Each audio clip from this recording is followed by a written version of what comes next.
I'm completely lost and unsure of how to proceed. I was blinded by love and never imagined this would happen to me, not with her. My wife and best friend of almost 20 years, I work out of town and wasn't supposed to return until tonight. Tomorrow, things at work were slow, so I came home yesterday afternoon. This trip was meant to give us some alone time since we've been so busy with family and friends this summer. When I arrived home, I noticed a truck in my driveway that I didn't recognize. My neighbor had just asked me how I liked the new truck, but I assumed he was joking and didn't give it much thought. However, as soon as I saw the truck, I had a terrible gut feeling that I loved and trusted my wife completely, and that feeling was strong.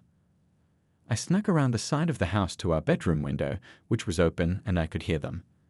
As I got close, I looked in the window and my worst fear was confirmed. They were on my bed, naked. I walked away. I've been resisting the urge to do something that I know I will regret. I'm not in a good place right now, not good enough to see her, so I went to my family's cabin for the night and drank everything there. Today, I was going home to confront her, but I decided against it because I'm not ready. I've been staring at it for an hour and have a 60-ounce bottle of rum. I want to get drunk and forget this, but I don't want to get intoxicated and make bad decisions because I know that this is a crucial time in my life, and my actions in the next few days will determine the rest of my life, which is why I'm here. I need help. I'm not ready to talk to family or friends. So, I'm reaching out to strangers in this world update 1.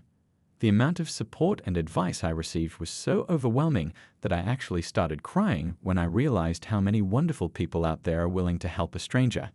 It gives me a little hope for the world at a time when I needed it the most. The drawback of all the support is that I find it difficult to respond to people. I have over 600 private messages and several hundred comments that I have yet to read.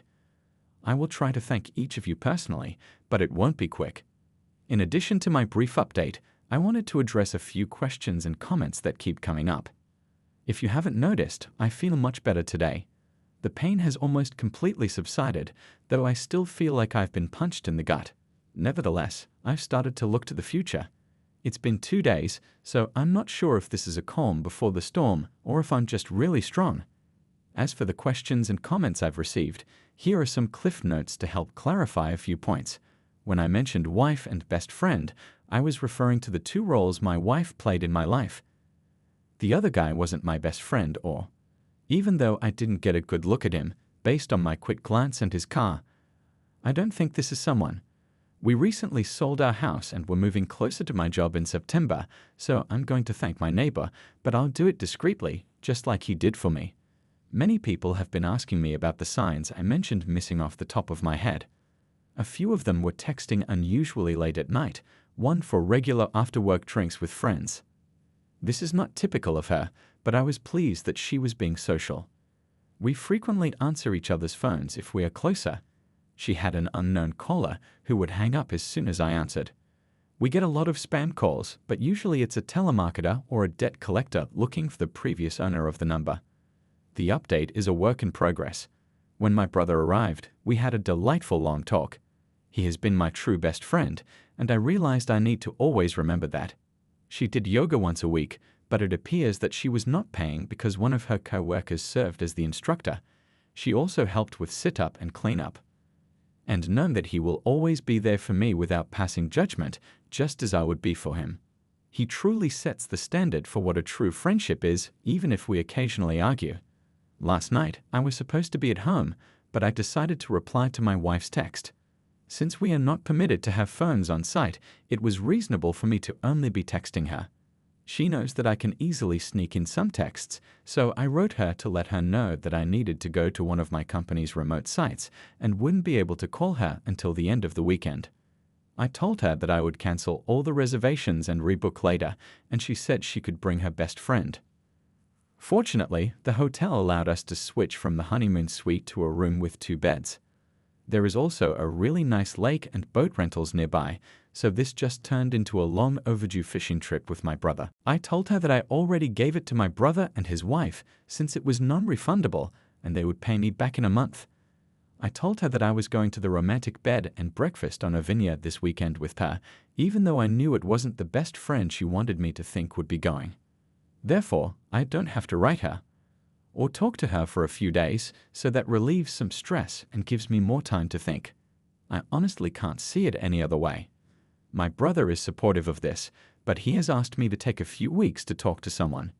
His wife has a friend who works as a couples counselor, and he is willing to talk to me on Monday. I don't see it changing my mind, but at least it might help me sort out some of this mess. I'm also taking a lot of the advice on this site and beginning to speak with lawyers at the very least to get ready for what I believe is inevitable. I want to do this right. Would try to cheat on me, but I also never thought she would cheat, so I think I should be ready for anything. Thank you again, everyone. I'm going to try to enjoy my weekend as much as possible. Update 2. A lot has happened in the last few days. To start with the less important things, my brother Matt and I drove almost 5 hours to the B&B on the vineyard. I really appreciate him being there for me during this. It was more of a venting session than anything else, but it really helped me decompress after spending the majority of the drive complaining to him. I wanted some alone time, so I stayed in the room, and he went out to eat, bringing some food back. He also managed to rent a boat for the following day, Saturday, when we went fishing. The owner of the B&B was aware of our plans and was kind enough to pack us a small cooler with food and beverages as a way to make the romantic package more useful for two brothers. It was a thoughtful gesture. The fishing wasn't very good, but we both caught a couple of trout that we had to release because of their size, so the snacks from the B&B worked out great. We stopped fishing in the middle of the afternoon, which is approximately an hour away from my house. When we got there, Jen was there, and we all sat and cracked a bottle of white wine we had chilling in the cooler. This marked the official end of my weekend. Jen informed me that she had chosen to spy on my wife while we were away. She said the man had been at my house all night Friday, but she got there Saturday morning. She followed him home and discovered the apartment where he lived, and my wife stayed there on. When she told me that she happened to catch my wife leaving his apartment on Sunday morning and took a few pictures of them kissing and hugging before she got into her car, she said, "I don't want to see them." That pretty much sealed the deal for me. If she can turn it on and off so easily to tell me she loves me while she's with another guy, I'm not going to jump to a knee-jerk reaction based on emotions. I need to remain calm and level. That's when Jen informed me that Sharon would be coming, setting up a meeting to clarify that she had never met my wife and that this was also my first time meeting her. Sharon was a very pleasant person and we got along well. After dinner, Sharon and I went for a walk in Matthew's neighborhood to walk the dogs and have a little private conversation. Sharon was really helpful because she was a great listener and made me feel like I didn't need to be guarded. It was therapeutic to be that open about my feelings, just as comfortable with my brother, but this was unique and much needed. This is also why I enjoy writing on Reddit. It's a vent session that helps me sort out some of the chaos in my head. We went for an hour-long walk, and Sharon's only real advice was to not put off talking to my wife about this. She said the longer I wait, the harder it will be to talk to her. Later that night, Jen and Matt offered me the opportunity to stay with them for as long as I needed to, but I know that Matt and I have an expiration date for living in close quarters, so I spoke with my boss, who was able to find me company housing. I've been staying there every other week for a while, but I have to leave on days off. Stay full-time for a few months if necessary. I decided to reschedule with Sharon for later this week. I figured our walk would be enough for the first session, and she agreed. I struggled with this because even the hypothetical situation in my head was making me feel angry or depressed, so I decided to just wing it. I'm usually excellent under pressure. Yesterday, I woke up and said goodbye to Matt and Jen. I drove home, wondering what if he was there when I got there. I reasoned that it would probably just make me feel even more angry than I was a few days prior, so I chose to drive by first. I went inside and packed up a number of necessities and items that I didn't want to part with, mostly just some old family heirlooms and pictures. I then went to the guy's apartment to find out where she was. Her car wasn't there either, but his truck was, so I decided to ride with her to see where she was. She said she was getting groceries, but I don't trust her very much right now, so I drove by the grocery store and verified she was there. I feel terrible admitting that I did that, but my trust I. She wrote back what was wrong, and I simply replied that she needed to be ready to be honest. I then turned off my phone, and when she got home 15 minutes later, she came over to kiss and hug me, as she always does when I turn away from her. She asked me again what was wrong, so I told her that she needed to start being honest with me. She played dumb and said she didn't know what I was talking about, so I said, "Okay, if you can't be honest, then I'm leaving."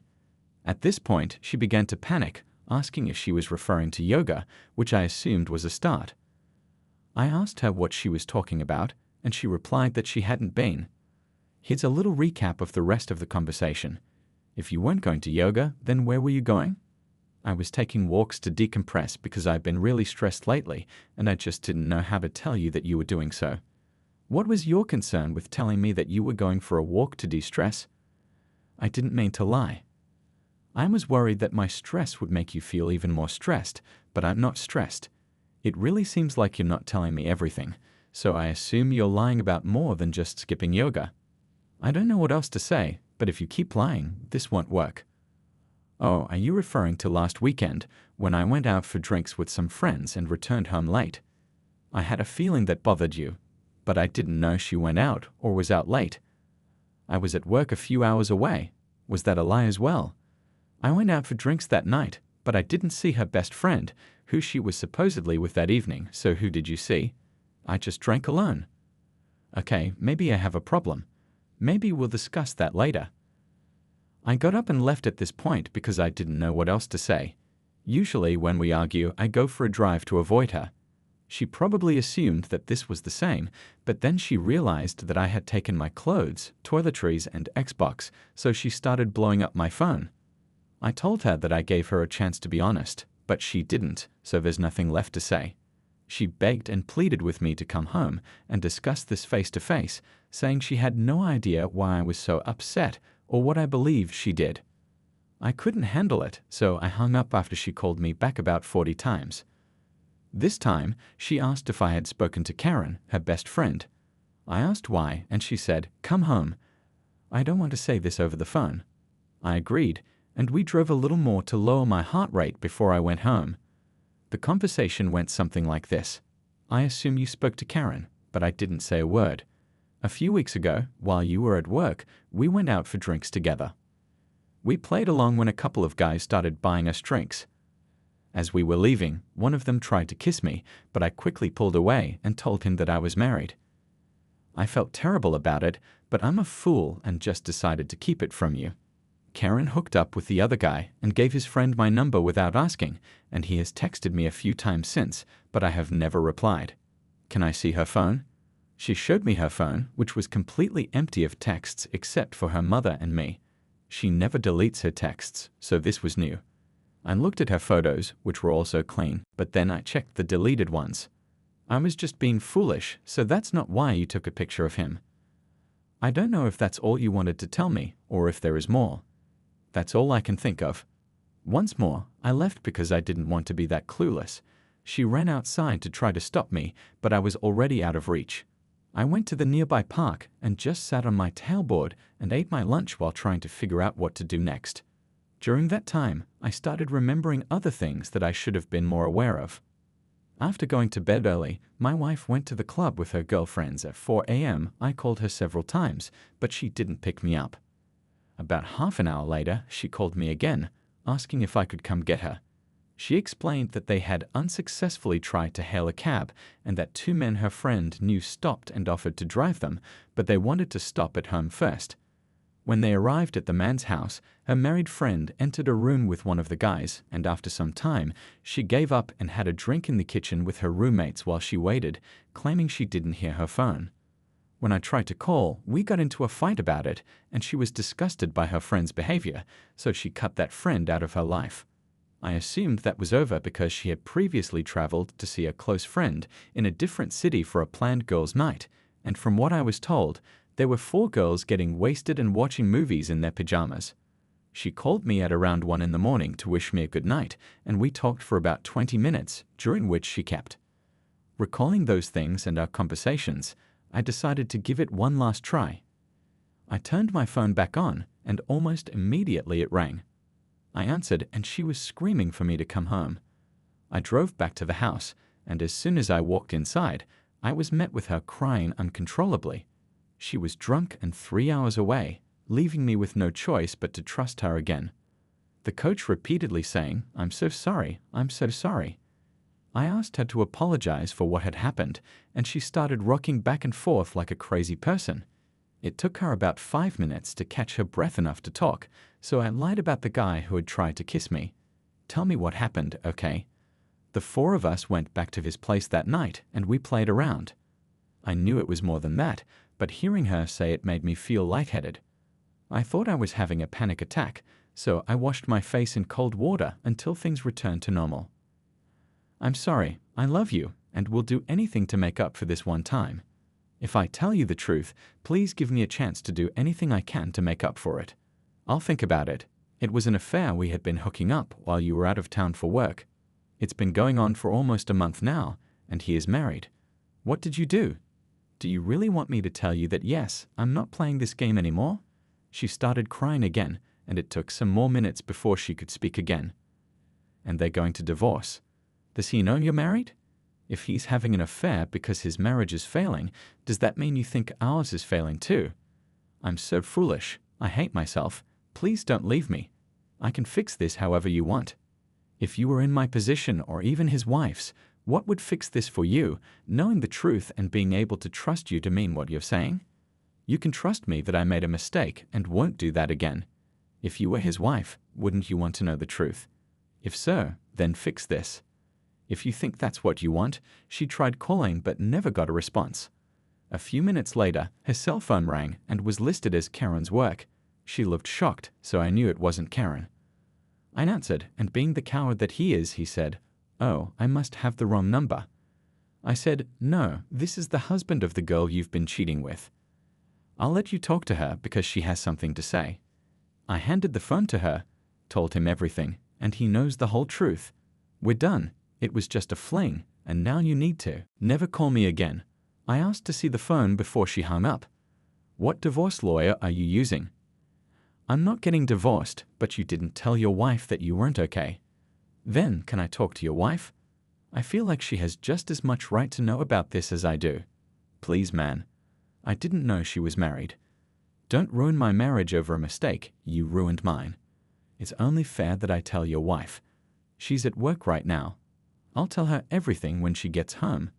She said, "I was just getting ready to leave for the day, and I would call my wife back from my car. What's going on, my wife? I have something terrible to tell you, and I don't want to cause any accidents, so please don't drive."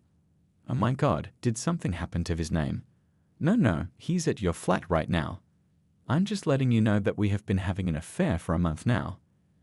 I'm coming clean to my husband right now, and I thought you should be given the same respect," she said. Later, my wife received a text from Karen Work that said, "Thanks, you just ruined my life." I picked up the phone and replied, "You just ruined 4 lives and 2 marriages. Don't forget that this was your fault, you piece of crap." For the next hour, my wife begged and pleaded with me to stay with her, offering counseling, never leaving my side, and even sexual favors. Based on the comments in this post, she said, "We should go on that vacation treat. We need time away." This was exactly what I expected her to say, as my work schedule has been causing us to be apart lately. She didn't expect me to tell her that I went anyway.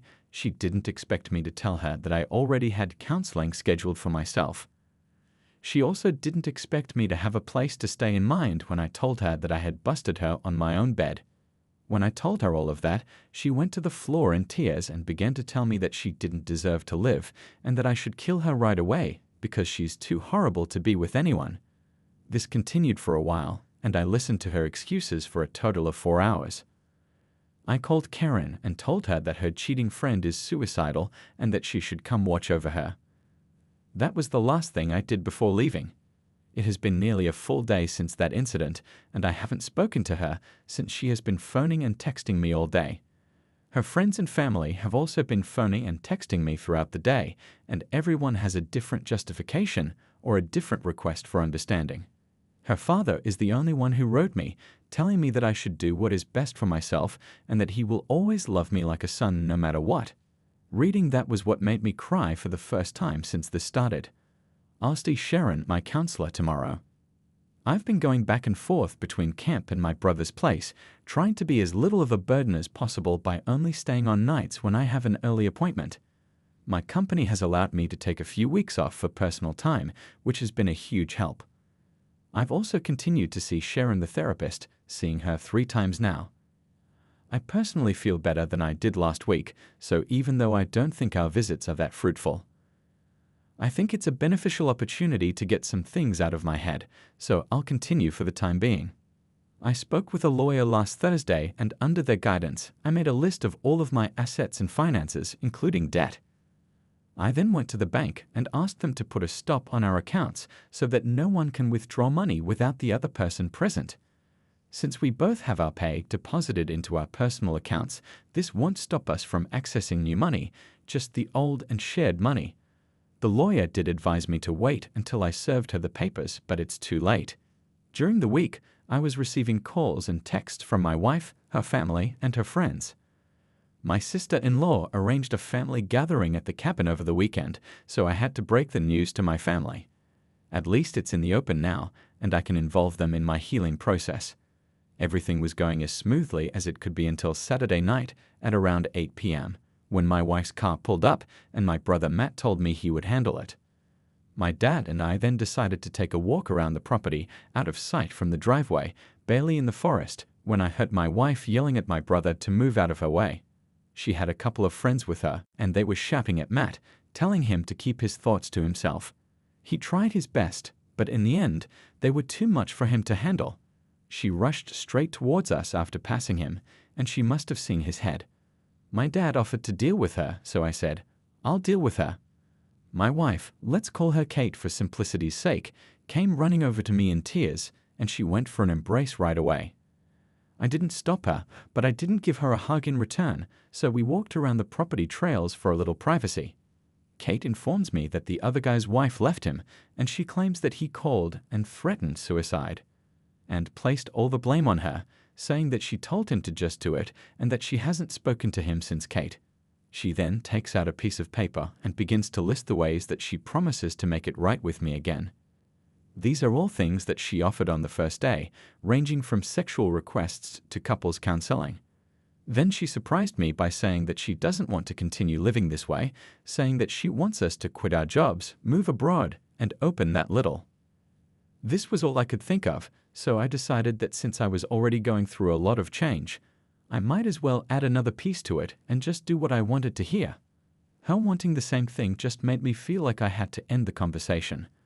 I walked her back to her car, where her friends were waiting, and told her that I would be willing to talk on the phone, but couldn't promise anything more than that.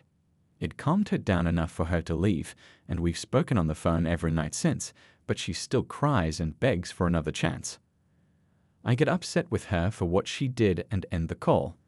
I'm currently having a terrible time missing her because she was my best friend for decades, and it's devastating to realize that all of our plans and dreams have been thrown away. All I want is to move on and start over somewhere else because I wanted to be with her, but she ruined that for me.